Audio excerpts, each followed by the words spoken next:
اصل میں رمضان کا پروگرام کیا ہے؟ دن بھر کا روزہ اور رات کے اکثر حصے کو قرآن کے ساتھ لے کر جاگنا. لیکن حکمت خداوندی نے پہلے حصے کو تو فرض کیا ہے، دوسرے کو فرض نہیں کیا، اس کو ترغیب اور تشویق پر چھوڑ دیا. لیکن اس کی جو اہمیت ہے میں چاہتا ہوں کہ پہلے سے اس کو سمجھ لیں آپ. دیکھیے پہلی حدیث اس میں ہے سلمان الفارسی رضی اللہ تعالی عنہ قال خطبنا رسول اللہ صلی اللہ علیہ وسلم فی آخر یوم من شعبان. حضرت سلمان فارسی سے مروی ہے، انہوں نے فرمایا کہ خطبہ ارشاد فرمایا ہمیں اللہ کے رسول نے صلی اللہ علیہ وسلم شعبان کے آخری دن. فقال، آپ نے ارشاد فرمایا، یہ خطبہ طویل ہے، میں نے صرف شروع کے چند جملے یہاں نقل کیے ہیں.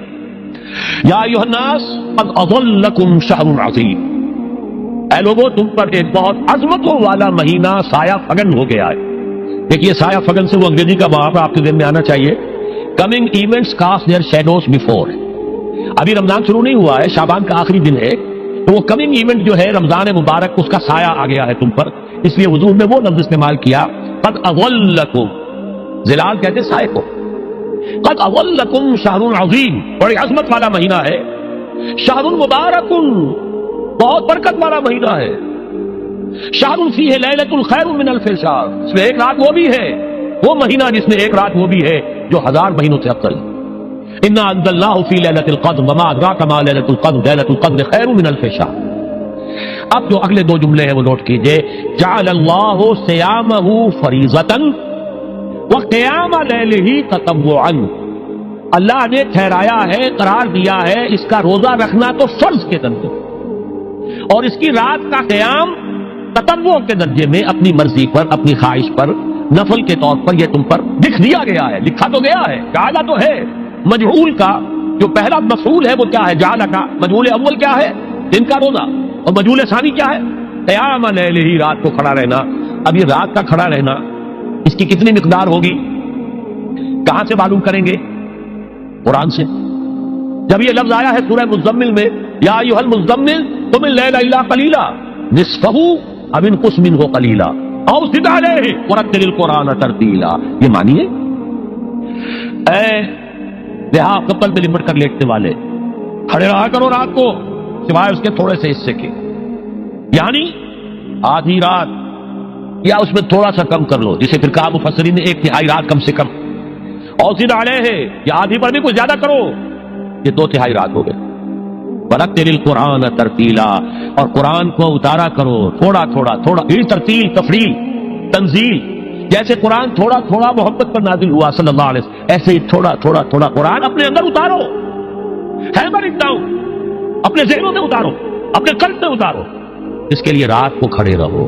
اور قیام اللیل کم سے کم تہائی شب کے اوپر اطلاق ہوگا، اس سے کم پر تو اطلاق ہے ہی نہیں. اگلی حدیث پڑھیے، اور یہ ہے جو عام طور پر ہر مسجد میں بھی آج کل خوب یہ گونج رہی ہوگی حدیث بیان ہوتی ہے، اس لیے کہ بخاری اور مسلم دونوں میں موجود ہے، متفق علیہ روایت ہے. اس سے اونچا تو درجہ سند کے اعتبار سے تو حدیث کا کوئی اور درجہ اس سے اونچا ہے نہیں.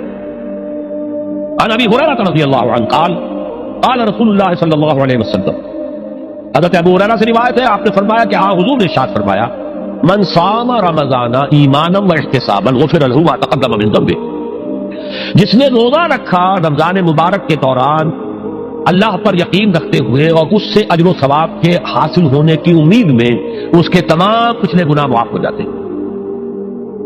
ومن قام رمضان ایمانا واحتسابا غفر له ما تقدم من ذنبه، اور جو کھڑا رہا رمضان کے دوران، کھڑا رہا ہے جیسے ساما، میں نے شروع میں آپ سے عرض کر دیا تھا یہ مصدر ساما یصوم صوما قام یقوم قیاما. ومن قام رمضان، جو کھڑا رہا رمضان کے دوران، پورے رمضان کے دوران کھڑا رہا، ایمان و احتساب کی شرط پھر وہی ہے غفر له ما تقدم من ذنبه، وہی اجر اس کا بھی ہے. ومن قام لیلۃ القدر ایمانا واحتسابا غفر له ما تقدم من ذنبه، اور جو خاص طور پر لیلۃ القدر میں کھڑا رہا ایمان اور احتساب کے ساتھ، اس کے بھی پچھلے گناہ معاف ہو گئے. اب یہ قامہ اور ساما جیسے آ رہا ہے ایک دوسرے کے ساتھ پیرلل ہو کر، اس کو نوٹ کر. من صام رمضان من قام رمضان، کیا یہ 1 گھنٹے کی تراویح جو ہے اس پر پوری اترتی ہے؟ جس میں خاک رابع عالم پاک ہوتا، کوئی اس میں بے شکر و فروش جڑتی نہیں. اگلی حدیث بھی پڑھ لیجیے. یہ وہی آگے عبداللہ ابن عمرو بن العاص رضی اللہ تعالیٰ عنہ، جن کے بارے میں نے عرض کیا تھا، بہت ہی زاہد منش، بڑے عابد، ہر روز روزہ اور پوری رات نماز پڑھتے تھے، وہ راوی ہے اس کے. عن عبد الله بن عمرو رضی اللہ عنہما ان رسول اللہ صلی اللہ علیہ وسلم قال الصيام والقرآن یشفعان للعبد، روزہ اور قرآن دونوں بندے کے حق میں شفاعت کریں گے۔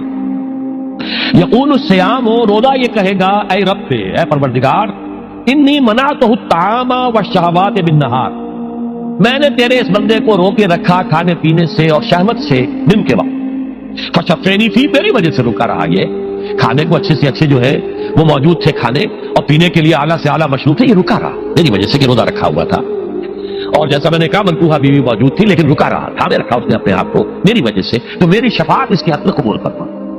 وَيَقُولُ القرآن، اور قرآن یہ کہے گا مَنَعْتُهُ النَّوْمَ بِاللَّيْلِ، میں نے اسے روکا رکھا رات کو سونے سے، فَشَفِّعْنِي فِيهِ، تو پروردگار میری شفاعت اس کے حق میں قبول فرما، فَيُشَفَّعَانِ، تو ان دونوں کی شفاعت قبول کی جائے گی۔ سوال یہ ہے کہ کیا روزہ 1 گھنٹے کا یا 2 گھنٹے کا ہے؟ تو یہ قیام جو ہے یہ 1 گھنٹے کا کیسے ہو گیا؟ تو میں نے پہلے کوسچن مارک آپ کے ذہن میں کھڑا کر دیا، اب جواب سنیے اس کا۔ جواب یہ ہے کہ اس کو اللہ تعالیٰ کی حکمت یہ تھی کہ اسے فرض نہ کیا جائے، اس کو معلوم ہے۔ عَلِمَ سَيَكُونُ مِنكُمْ مَرْضَىٰ وَآخَرُونَ يَضْرِبُونَ فِي الْأَرْضِ يَبْتَغُونَ مِن فَضْلِ اللَّهِ وَآخَرُونَ، اللہ کے علم میں ہے میرے کچھ بندے ہوں گے بیچارے غریب مستور، دن پر مشقت کریں گے، محنت کریں گے، وہ روزہ ہی رکھ لیں، بہت بڑی بات ہے، بہت بڑی بات ہے۔ رات بھر کا قیام کیسے کریں گے؟ 2 تہائی رات کیسے کرے جائیں گے؟ آدھی شب کیسے ممکن ہے؟ لہٰذا فرض نہیں کیا، حضور نے بھی فرض نہیں کیا، نہ اس کو آپ نے لازم کیا، نہ اس کے لیے وہ زوردار جو لوگوں سے کہا کہ ضرور پڑھو، چھوڑ دیا پڑھو، اصل لوگ پڑھتے تھے اپنے طور پر۔ اب یہ کہ کوئی آدھی رات کھڑا ہے، کوئی تہائی رات ہے، کوئی پوری رات ہے، اللہ کے بندے۔ لیکن 3 دن حضور نے یہ باجماعت نماز پڑھا دی، لیکن پڑھائی ہے وہ تہجد کے وقت، لوگ رات کے وقت جو بھی ہے کھڑے ہیں، جاگ رہے ہیں، قرآن پڑھ رہے ہیں، لیکن یہ کہ خاص تہجد کے وقت آپ اپنے حجرے سے برآمد ہوئے تو لوگ جمع ہو گئے، آپ کے گرد جمع ہو گئے۔ آپ نے 3 دن یہ 8 رکعتیں جو تہجد کی حضور کی ہوتی تھی، وہ آپ نے 8 رکعتیں پڑھائی باجماعت، لیکن وہ وقت تہجد کا تھا، یہ نوٹ کر لی۔ 4تھے دن بھی صحابہ منتظر رہے، یا حضور برآمد ہوں گے، تشریف لائیں گے، نہیں آ رہے حضور، تو کچھ کھنگار بھی رہے ہیں، کہیں پتہ نہیں حضور کہیں اونگ نہ آ گئی ہو تو ہماری آوازوں سے جاگ جائیں، لیکن نہیں آئے حضور۔ اگلے روز آپ نے فرمایا کہ میں جان بوجھ کر نہیں آیا، میں اگر یہ متواتر تمہیں پڑھاؤں گا تو یہ تم پر فرض ہو جائے گی۔ یہ ہے وہ رافت اور رحمت، بالمومنین رؤوف الرحیم، جو اللہ تعالیٰ کی شان ہے رحمان الرحیم ہونے کی، بالمومنین رؤوف الرحیم، یہ محمد رسول اللہ بھی ہے، تم پر یہ سختی جو ہے یہ تمہارے لیے قابل برداشت نہیں ہوگی، لہذا میں نے یہ 3 دن صرف پڑھائی ہے، اگر مسلسل پڑھاتا تو فرض ہو جاتا۔ یہاں تک تو ہے حکمت نبوی کا معاملہ، اب آیا حکمت صحابی یا حکمت خلیفہ راشد۔ یہی معاملہ رہا حضور کی حیات طیبہ کے دوران، یہی حضرت ابوبکر رضی اللہ تعالیٰ عنہ کی خلافت کے دوران، یہی حضرت عمر کا بھی ابتدائی دور، لیکن دور خلافت عمر فاروق کے دوران یہ واقعہ آیا کہ حضرت عمر داخل ہوئے مسجد میں، دیکھا رات کے وقت ابھی کوئی باجماعت تراویح کا کوئی انتظام نہیں تھا، آپ نے دیکھا کچھ لوگ مسجد کے اس کونے میں کھڑے ہیں، ایک حافظ ہے، سارے تو حافظ نہیں ہوتے تھے نا، تو کوئی حافظ ادھر، انہوں نے 5 6 7 8 آدمیوں نے کسی حافظ سے گزارش کی، وہ انہیں قرآن سنا رہا، وہ کھڑے سن رہے، کوئی دوسرے کونے میں ایک دم بیٹھا ہے، کوئی تیسری طرف ہے، کہیں ہے، تولیوں کے اندر لوگ جو ہے وہ قیام اللیل کا حق ادا کر رہے ہیں۔ آپ نے فرمایا کیا ہی بہتر ہو کہ یہ سب جمع ہو جائیں امام کے پیچھے، اور پھر یہ کہ اسے عشاء کے ساتھ متصل رکھ دے، تاکہ جس کو کہتے ہیں عربی میں ما لا یدرک کلہ لا یترک کل، اگر کوئی شے کل کی کل حاصل نہیں ہو سکتی تو کوئی شخص بھی مسلمان بالکل محروم نہ رہ جائے، کم سے کم یہ 20 رکعت تراویح تو پڑھے اور قرآن سن لے، تاکہ کسی نہ کسی درجے میں تو اس کا بھی حصہ ہو جائے اس کی برکات میں سے۔ یہ ہے حکمت حضرت عمر فاروق کے فیصلے کی۔ اور چونکہ حضور نے فرمایا علیکم بسنتی وسنت الخلفاء الراشدین المہدیین، تم پر لازم ہے کہ میری سنت کو، میرے خلفاء راشدین کی سنت کو مضبوطی سے پکڑو، یہ وجہ ہے کہ فقہاء اربعہ جو ہیں ہمارے، وہ سب کے سب اس کو واجب کے درجے میں رکھتے ہیں، اس لیے کہ یہ فیصلہ حضرت عمر کا، عمر خلیفہ راشد ہیں رضی اللہ تعالی عنہ، لہذا یہ نظام بن گیا تراویح کا۔ اب میں اس کی نفی نہیں کر رہا، لیکن جو شخص سمجھتا ہے کہ اس سے اصل حکمت اور غرض و غایت پوری ہو گئی، وہ مغالطے میں مبتلا۔ یہ تو علی الاقل کم سے کم اس درجے میں کہ ہر مسلمان کم سے کم اس درجے تک تو جو ہے وہ کچھ نہ کچھ حاصل کر ہی لے، اور وہ اس سے محروم نہ ہو بالکل ہی۔ ما لا یدرک کلہ لا یترک کلہ، اس درجے میں حضرت عمر کا فیصلہ ہے، اور اسی کی وجہ سے ہمارے خلفاء، ہمارے جو ائمہ اربعہ انہوں نے قبول کیا ہے، اور یہی اس مسئلے کا حل ہو جائے گا۔ جو اہل حدیث حضرات اس کے اوپر جو ہے چیلنج بھی شائع کرتے ہیں، کوئی ثابت کرتے حضور سے 20 رکعتیں تو ہم اتنے لاکھ، ہم بھی کہتے ہیں کہ حضور سے ثابت نہیں ہے، کون کہتا دعویٰ ہی نہیں، یہ تو حضرت عمر کا فیصلہ ہے، حضرت عمر کا فیصلہ، خلیفہ راشد کا فیصلہ، اس کو امت نے قبول کیا ہے، لہذا وہ نظام ہے، رہے گا۔ اور یہی جو ہے آپ کو معلوم ہے، حالانکہ یہاں اکثریت جو ہے وہاں پر اہل حدیث حضرات کی ہے، سعودی عرب میں حرمین میں وہی 20 رکعت تراویح ہوتی ہے، اس لیے کہ وہ ان کا جو آفیشل مسلک ہے وہ مسلک حنبلی، حنفی نہیں ہے، وہ حنبلی مسلک میں بھی یہی ہے، شافعی میں بھی یہی ہے، مالکی میں تو 36 تک کی روایتیں موجود ہیں، 36 رکعت، لیکن یہ ہے کہ یہ ہے وہ 20 رکعت تراویح کا معاملہ، اس کی نفی میری بات سے نہ سمجھ لیجیے گا، وہ ٹھیک ہے، حضرت عمر کا فیصلہ ہے۔ پھر یہ کہ یہ آسان ترین ہے کہ عشاء کے ساتھ ہی متصل پڑھ لی، اور آج تو ہماری نیند کا کوئی حصہ اس میں جاتا ہی نہیں، کون سوتا ہے اس سے پہلے سوال ہی پیدا نہیں ہوتا۔ لیکن یہ جو کہہ رہے ہیں کہ قرآن کہے گا میں نے اسے نیند سے روکے رکھا، اس کا حق کہاں ادا ہوا؟ اس کا حق تو ادا ہوگا کہ تہائی ورنہ نصف شب کے لگ بھگ آپ کے آگے قرآن کے ساتھ۔ اب سمجھیے اس کی غرض و غائب کیا ہے۔ اگر قرآن رمضان کا یہ دوگنا پروگرام سامنے آ گیا، اصلاً جو مطلوب ہے دن بھر کا روزہ اور رات کے اکثر حصے کا کم سے کم نصف شب جو ہے اس میں جاگنا قرآن کے ساتھ، اب اس کی جو حکمت اور غرض و غائب ہے وہ بھی اب آپ دو درجوں میں سمجھ۔ رمضان کا اب 2 اچھا پروگرام، دن میں روزہ رکھو، اس روح کو مزمحل کرو، اس روح کو مزمحل کرو گے، اس میں جسم کو مزمحل کرو گے، حیوانی وجود کو، تو ہی اس روح کو کچھ ریلیف ملے گا۔ بھاری بوجھ کسی کے قدموں میں پڑا ہوا ہے، وہ کیسے اوپر اٹھے گا؟ ذرا اس کے نیچے جو وزن ہے، لنگر بھاری ہے، جہاز کا کیسے چلے گا؟ لنگر تو اٹھاؤ۔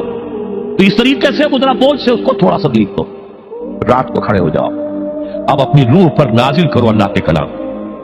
تیرے ضمیر پہ جب تک نہ ہو نزول کتاب، گرا کشا ہے نہ راضی نہ صاحب کشاف۔ اب یہ فوار پڑ رہی ہے تمہارے اوپر، تمہارے اندر اس کو جذب ہونا چاہیے۔ اس سے کیا ہوگا؟ روح کو تقویت حاصل ہوگی۔ اس کو مثال سے پہلے سمجھا دو، کوئی شخص پیاس سے مر رہا تھا، اس درجہ پیاسا تھا کہ اس کے اوپر بے ہوشی بھی طاری ہو گئی۔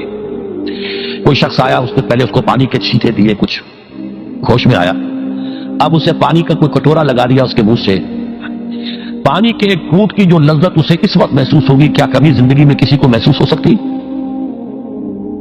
یہ پانی کتنی بڑی قیمت ہے، قیمتی شے ہے۔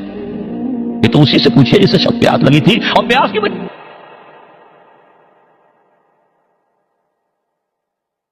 ہے، لہذا ہمیں وہ پیاس محسوس ہی نہیں ہوتی کہ یہ بھی واقعی میرے اندر کوئی پیاس ہے۔ روح بیدار ہوگی تو وہ پیاس جو اس کے اندر پیدا ہوئی ہے وہ کدھر متوجہ ہوگی؟ اپنے پروردگار کی طرف۔ یہ ربط ہے اگلی آیت کا، پڑھیے، وَإِذَا سَأَلَكَ عِبَادِي عَنِّي فَإِنِّي قَرِيبٌ۔ جب یہ روح بیدار ہو کر اپنے مرکز کی طرف متوجہ ہوگی، اپنے منبع اور سرچشمے کی طرف متوجہ ہوگی، اپنے مبدا کی طرف متوجہ ہوگی، تو اے میرے نبی صلی اللہ علیہ وسلم، جب میرے بندے آپ سے میرے بارے میں پوچھیں، فَإِنِّي قَرِيبٌ، انہیں بتا دیجئے میں قریب ہی ہوں، کہیں دور نہیں، اس کی رگے جہاں سے بھی زیادہ قریب۔